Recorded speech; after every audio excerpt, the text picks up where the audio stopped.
Hi friends, അസ്സലാമു അലൈക്കും. Welcome back. അപ്പോൾ എല്ലാവർക്കും ഈസാൻമി ചാനലിലേക്ക് സ്വാഗതം. ഇന്നത്തെ വീഡിയോ ഈവനിങ് ഉണ്ടാക്കാൻ പറ്റിയിട്ടുള്ള നല്ലൊരു അടിപൊളി സ്നാക്സാണ് കേട്ടോ. അപ്പോൾ ഇതുപോലുള്ള ചെറു പഴങ്ങളോ അല്ലെങ്കിൽ ഫിലിപ്പീൻ പഴങ്ങളൊക്കെ ഉണ്ടെങ്കിൽ നമുക്ക് ഈസി ആയിട്ട് ഉണ്ടാക്കാൻ പറ്റിയിട്ടുള്ള നല്ലൊരു റെസിപ്പിയാണ്.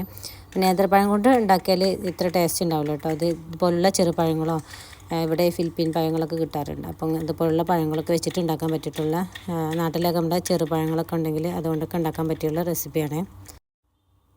അപ്പോൾ തൊലിയൊക്കെ കളഞ്ഞ് നമ്മൾ ഇതുപോലെ ഇങ്ങനെ ചെറുതാക്കിയിട്ട് കട്ട് ചെയ്തെടുക്കുന്നുണ്ട്. കൈ കൊണ്ട് തന്നെയാണ് ചെയ്തെടുക്കുന്നത്. മിക്സിയിലൊന്നും അടിച്ചെടുക്കണ്ട. മിക്സിയിൽ അടിച്ചെടുത്താൽ നമുക്ക് അത് ഒരു ടേസ്റ്റായിട്ട് തോന്നില്ല കേട്ടോ.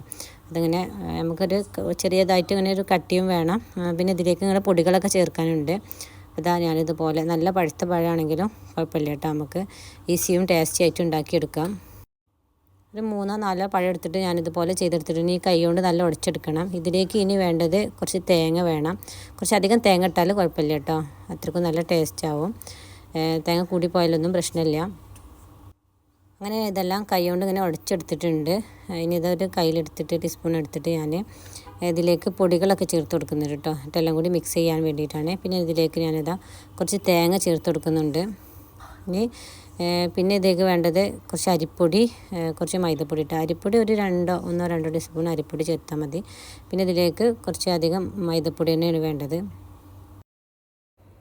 മൈദപ്പൊടി ചേർക്കുമ്പോഴാണ് ഒന്നുകൂടി ടേസ്റ്റ് കിട്ടുക. ആട്ടപ്പൊടി വേണമെങ്കിൽ അങ്ങനെയും ചേർത്ത് കൊടുക്കാം. ഞാൻ ഉണ്ടാക്കുമ്പോൾ മൈദപ്പൊടിയാണ് ചേർത്ത് കൊടുക്കാറ്. പിന്നെ ഇതിലേക്ക് കുറച്ച് ഉപ്പ് ചേർക്കുന്നുണ്ട്. പിന്നെ ഇതിലേക്ക് വേണ്ടത് കുറച്ച് പഞ്ചസാരയാണ് കേട്ടോ. മധുരത്തിന് ആവശ്യമായിട്ടുള്ള പഞ്ചസാരയാണ് ചേർത്ത് കൊടുക്കുന്നത്. ഇത് നമ്മുടെ കയ്യിൽ പഴമൊക്കെ കേടുവന്ന് പോകുന്ന സമയത്തൊക്കെ നമുക്ക് പെട്ടെന്ന് ഉണ്ടാക്കാൻ പറ്റിയിട്ടുള്ളൊരു റെസിപ്പിയാണ്. അപ്പോൾ ഉമ്മ ഉണ്ടാക്കുന്ന ഒരു റെസിപ്പിയാണ്. വീട്ടിലൊക്കെ ഒരുപാട് പഴങ്ങളൊക്കെ ഉണ്ടാക്കുന്ന സമയത്ത് ഉമ്മ ഉണ്ടാക്കി തന്നിരുന്ന ഒരു റെസിപ്പിയാണ് കേട്ടോ. ഇത് നമുക്ക് 2-3 ദിവസമൊക്കെ വെച്ചിട്ടായാലും നമ്മൾ പുറത്ത് വെച്ചാലും കേടൊന്നും വരില്ല. ഫ്രിഡ്ജിലൊന്നും വെക്കേണ്ട ആവശ്യമില്ല. നല്ല ടേസ്റ്റാണ് കേട്ടോ. ഇത് എണ്ണയിൽ പൊരിച്ചെടുക്കുകയാണ് വേണ്ടത്. ഈ സ്നാക്സ് ഞാൻ റമദാൻ ടൈമിൽ കുട്ടികളൊക്കെ പഴം കഴിക്കാതിരിക്കുന്ന സമയത്ത് ഞാൻ 2 സ്നാക്സ് ഉണ്ടാക്കുന്നത്. മൂന്നാമതായിട്ട് നമ്മൾ സ്നാക്സ് വെറുതെ ഒന്ന് ഉണ്ടാക്കി കൊടുത്തതാണ് കേട്ടോ ഫ്രണ്ട്സാക്ക്.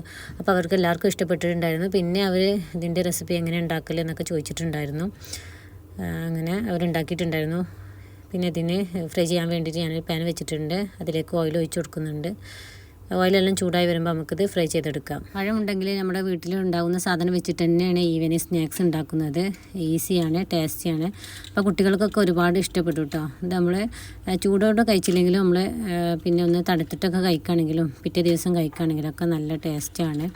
അപ്പോൾ ഇതാ ഇതുപോലെ നുള്ളി ഞാൻ കൈ കൊണ്ട് തന്നെയാണ് ഇട്ട് കൊടുക്കുന്നത്. നമുക്ക് കൈ കൊണ്ട് ഇട്ട് കൊടുക്കേണ്ട, ടീസ്പൂൺ കൊണ്ട് ഇട്ട് കൊടുക്കുക വിചാരിച്ചാൽ അങ്ങനെയും ചെയ്ത് കൊടുക്കാം. ഈ റെസിപ്പിക്ക് പ്രത്യേകിച്ച് പേരൊന്നുമില്ല കേട്ടോ. അങ്ങനെ നുള്ളി ഇട്ടുകൊണ്ട് നമ്മൾ നുള്ളിയിട്ട് അപ്പം അങ്ങനെയൊക്കെ പറയാം. അല്ലാതെ പ്രത്യേകിച്ച് ഇതിന് പേരൊന്നുമില്ല. അപ്പോൾ ഇതാ ചെറുപഴം കൊണ്ട് ഉണ്ടാക്കുമ്പോഴാണ് ഇതുപോലെ ചെറുപഴമാണല്ലോ കൈ കൊണ്ട് നല്ല ഉടക്കാൻ പറ്റുന്നത്. അപ്പോൾ അങ്ങനെ ഉണ്ടാക്കുന്നതാണ് ടേസ്റ്റ്. നേന്ത്രപ്പഴം ആണെങ്കിൽ അരച്ചിട്ട് നമ്മുടെ ഉണ്ണിയപ്പം ചുട്ടെടുക്കും പോലെ അങ്ങനെയൊക്കെ ചുട്ടെടുക്കാം. നേന്ത്രപ്പഴം ഇതിന് അത്ര ടേസ്റ്റ് ഉണ്ടാവില്ല. കളറൊക്കെ ഒന്ന് മാറി വരുന്ന സമയത്ത് ഞാൻ ഇതുപോലെ ഇങ്ങനെ മറിച്ചിട്ട് കൊടുക്കുന്നുണ്ട്. അപ്പോൾ ഇതിലേറെ നമുക്കൊന്നും കൂടി കളറ് മാറി വരുന്നു കേട്ടോ. അപ്പോഴാണ് ഇതിൻ്റെ പുറഭാഗം ഒന്ന് ചെറിയൊരു ക്രിസ്പിനെസ്സും ഉള്ളിലെല്ലാം സോഫ്റ്റൊക്കെ ഉണ്ടാവുക. നല്ല ടേസ്റ്റാണ്. ഇതിങ്ങനെ നമുക്ക് ഇങ്ങനെ കാണുമ്പോൾ ഇങ്ങനെ കരിഞ്ഞു പോയി എന്നൊക്കെ തോന്നും. ഒരിക്കലും കരിഞ്ഞു പോയിട്ടില്ല കേട്ടോ. ഇതിൻ്റെ ഉള്ളൊന്നും കരിഞ്ഞു പോവില്ല. പുറമേ ഇങ്ങനെ കളറായിട്ട് നമുക്ക് തോന്നും. കുറച്ചധികം പഴം നമ്മുടെ കയ്യിൽ ഇങ്ങനെ കറുത്ത കളറായിട്ട് ഇരിക്കുകയാണെങ്കിൽ നമുക്ക് ഇതുപോലെയൊക്കെ ചെയ്തിട്ട് സ്നാക്സ് ആക്കി ഉണ്ടാക്കിയെടുക്കാം. അപ്പോൾ ഒരിക്കലും ടെൻഷൻ ആവേണ്ട. നമുക്കിവിടെ സ്നാക്സ് ആവും. കുട്ടികൾക്ക് പഴം കഴിക്കാത്ത കുട്ടികളാണെങ്കിൽ അവർക്ക് ഒരുപാട് ഇഷ്ടമാവും ചെയ്യും. അപ്പോൾ ഞാൻ ഫസ്റ്റ് ഇട്ട് അത് റെഡി ആയിട്ടുണ്ട്. അപ്പോൾ കുറേശ്ശെ ആയിട്ട് ഇങ്ങനെ കോരിയെടുക്കുന്നുണ്ട്. ഇനി ഒരു തവണയെങ്കിലും ഇട്ടിട്ട് നമുക്ക് എല്ലാം ഫ്രൈ ചെയ്തെടുക്കാം. അപ്പോൾ എൻ്റെ ചാനലിൽ ഞാൻ ഈവനിങ് സ്നാക്സ് ആയിട്ട് പഴം കൊണ്ട് തന്നെ ഒരുപാട് റെസിപ്പികളൊക്കെ ഉൾപ്പെടുത്തിയിട്ടുണ്ട്. അപ്പോൾ കാണാത്തവരുണ്ടെങ്കിൽ ഒന്ന് കണ്ടു നോക്കുക. ഇനി നിങ്ങൾ ഉണ്ടാക്കുന്ന സമയത്ത് മൈദ മാത്രം യൂസ് ചെയ്യാതെ അരിപ്പൊടിയും മൈദയും കൂടിയും പകുതിയായിട്ട് അങ്ങനെയും ചേർത്ത് കൊടുക്കാം.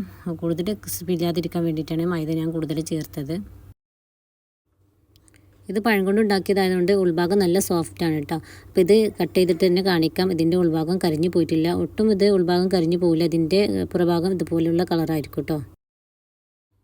അപ്പോൾ ഈ ചെറിയ വീഡിയോ എല്ലാവർക്കും ഇഷ്ടപ്പെട്ടെന്ന് വിചാരിക്കുന്നു. ഇൻഷാ അല്ലാഹ് ഇനിയും നല്ല വീഡിയോസും റെസിപ്പികളായിട്ട് വരാം. Thank you for watching.